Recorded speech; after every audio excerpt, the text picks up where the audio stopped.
In this video, I'm going to teach you how to land in long jump and triple jump. I'm going to show you the 3 most common styles or techniques that athletes use to land, and that's the sit-in or the butt in the hole, the side out, and finally the over top, which isn't used quite as much, but a lot of elite athletes like Carl Lewis or Bob Beamon have used in the past. I'm going to demonstrate them. I'll give you an overview of landing, and then finally I'm going to teach you how to do them and why we do them. So first I will demonstrate. The first one that I'm going to do is the sit-in or the butt in hole.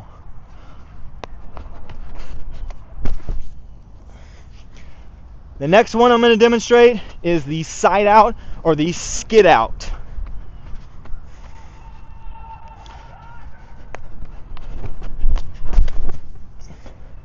And the third one I'm going to show you is the over the top.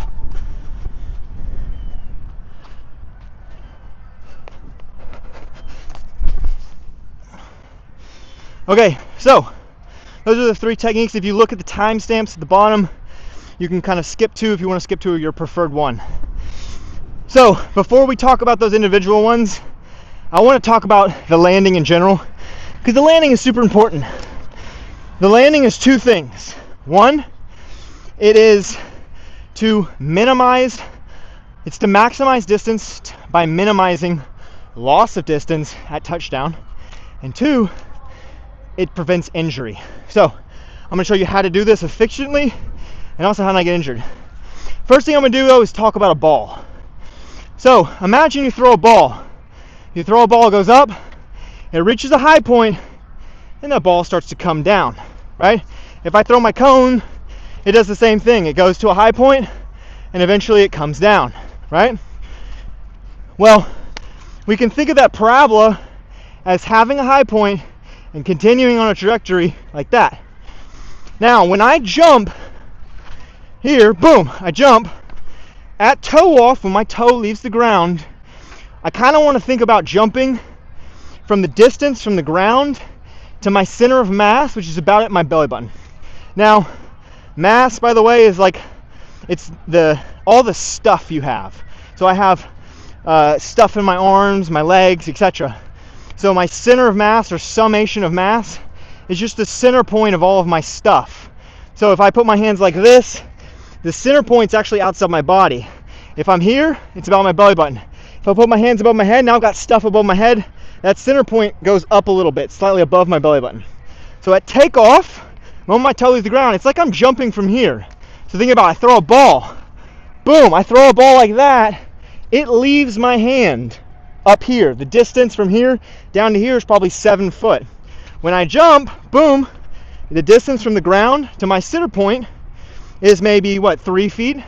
So it's that distance. So we can imagine this going up high point, and coming down. And if I land like this, like a lot of young athletes do, and I just land like this, it's kind of like the same height that I jumped with. It's like throwing a ball, boom, it goes up, and when it comes down, and you catch it at the same point that you threw it. Now, if I throw a ball, it goes up and I catch it here, then it's this distance down to the ground. But if I don't catch it, it keeps going at an angle down to the ground.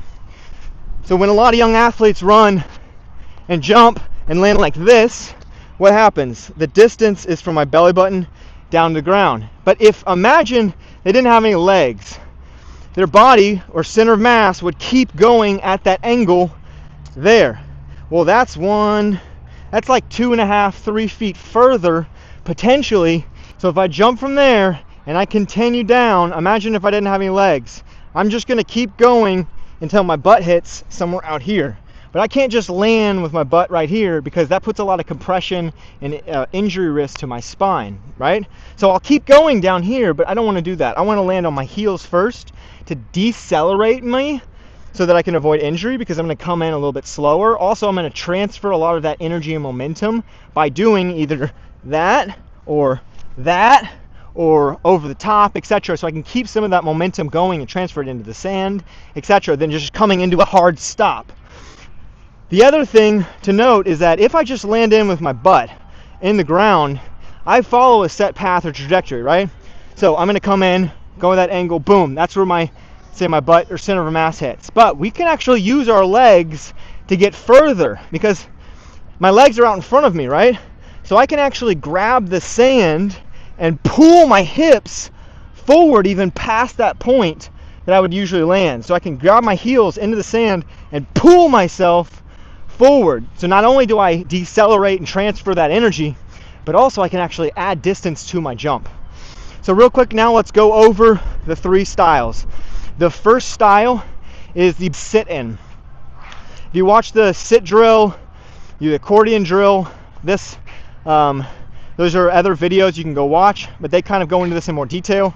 But for starters, the sit-in drill is my feet. I'm going to jump in the air. I'm going to get into this nice pike position where my arms are going to be behind me, my heels are up in front of me, and as I come down, my heels are going to land first, and I'm going to create a hole in the ground. So my heels are going to dig in, and they're going to move the sand out of the way, making a hole, okay? I'm then going to sit my butt into that hole. Now, if I just do that, I land like this. And I can't just land like this because that's a hard stop, right? Boom! That would hurt, right? So with this one, I make this hole, I come in, but I actually need to move my legs out of that hole before my butt can sit in. So I'm going to come in, and then I'm going to get my feet out of the way as I sit in. So remember, my hands were behind me. So my heels dig in, make that hole, and I'm going to throw my arms up forward, which is going to help me kick my feet up out of the way so that I can sit right in that hole, and wherever my heels had land, so if my heels go boom there, when my butt comes in, they're going to slide on in right there at that same spot of where my heels landed. So let me give you a demonstration of this. So I'm going to jump, I'm going to create a hole with my heels, and then I'm going to move my feet out of the way so my butt can sit right in that hole. Always tuck in your shirt so you don't get sand in your pants. And here we go. Here's a buttonhole or a sit-in. Boom, boom, boom. Boom.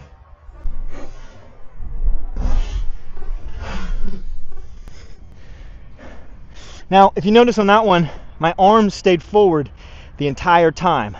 I never swept through. So a lot of athletes don't sweep through. They don't need to. They do a different flight style or flight technique. And when my heels came in, my heel land here, you can see my butt and back just slid right in that hole. And then I kicked that sand up out of the way. So now I'll do it again. And this time I'll sweep through, and then I'll pull forward.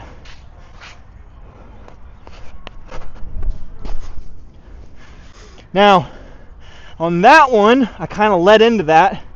You can see that I kind of rolled out to the side. That kind of leads into the next one, which is the side out or skid out. So I land in the sand, and instead of just pushing the sand out straight, I roll out to the side and I fling that sand out of the way. What I'm doing is my legs come in, I kind of make that hole, and then I'm going to turn my hips. And this is what the side out is, or skid out. So I'm going to turn my hips, pulling backwards. So I'm still pulling into the ground and pulling my hips forward. But instead of just going straight in and out, I'm pulling to the side. And then I'm going to kick with my heel up and over. And the sand fling drill is another video you can go check out that goes into this more detail. But as I kick over, I'm going to kick my right leg through, and that'll help me displace the energy going into the sand as I roll out onto my shoulder, my side, then my shoulder, and then onto my knees finally. So I'll do this again. I'll do it in slow-mo, and we can watch this. So heels, turn, flick out, roll onto my side, and roll onto my shoulder. Get a little more speed with this.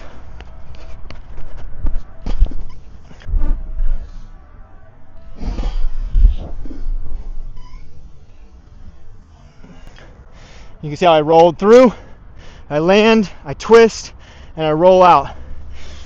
Now, there's another way to do that you'll see athletes like Miltiadis Tentagalou or other elite athletes do.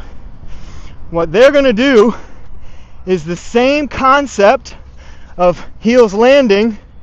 They're still going to kind of come through and twist, but what they're going to do is instead of land here and roll out straight onto their side and arms, so if I'm going to roll out this way, I'm going to go, instead of rolling straight out to that way, they're going to come through and slide more in before they roll.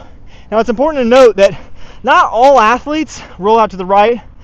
If I'm a left-footed jumper, most athletes are going to roll to the right from experience. But I got a guy in college right now that I'm coaching who jumps off his left foot, almost jumping 26 feet, and he rolls out to his left. But he does this style of landing. So he's going to land in, and then he's going to slide in more onto his back instead of going out more onto the side, and then he'll roll out onto the side. It's going to look like this.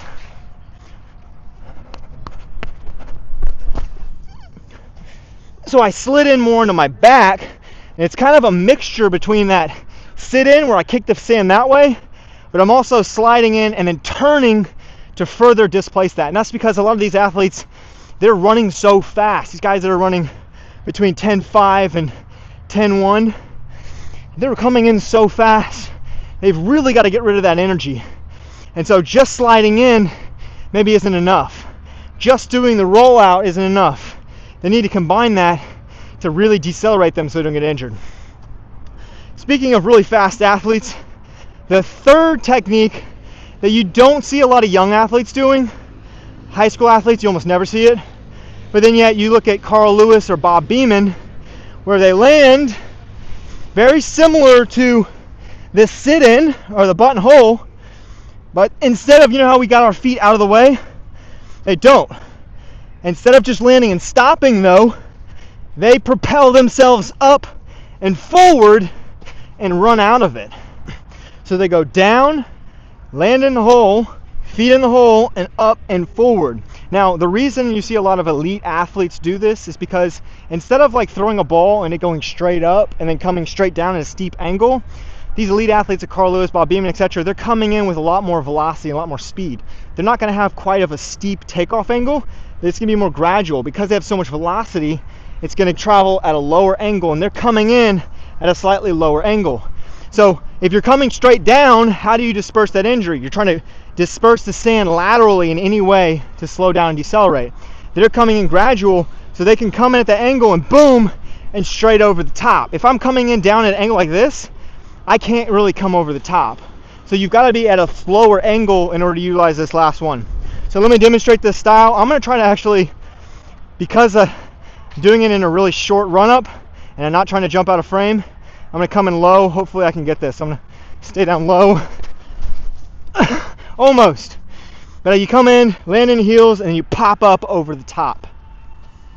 So those are the three common types of landing drills that you see in long jump and triple jump. But I'm going to leave you this final thing. So if you go to my channel right now, you'll see different playlists on how to coach long jump, beginning for long jumps, high jump, triple jump, how to do plyometrics, how to sprint, etc. The reason that's there is because when I was in high school, I remember going to the library and trying to rent a book, but it wasn't there. I wanted to know how to long jump, do specific drill. So they actually requested a book from another library and mailed it to my library so that I could read this book to learn a specific drill. I wish I had information like this that existed back then. So what I did is I went through my brain as a private coach, as a college coach, as a college athlete. I went through every drill I could think of, from the approach, the drive, when to stand up tall, how to accelerate, when you do the penultimate drill, takeoff, flight, how to do the hitch kick, how to land, etc. All that information's out there so you can really coach yourself. Or if you're a coach and say you're a distance coach who now has to all of a sudden coach the jumps, now you have that information to help promote your athletes or yourself and help move the sport of track and field and the jumps forward in the 21st century. Hope you have a good one.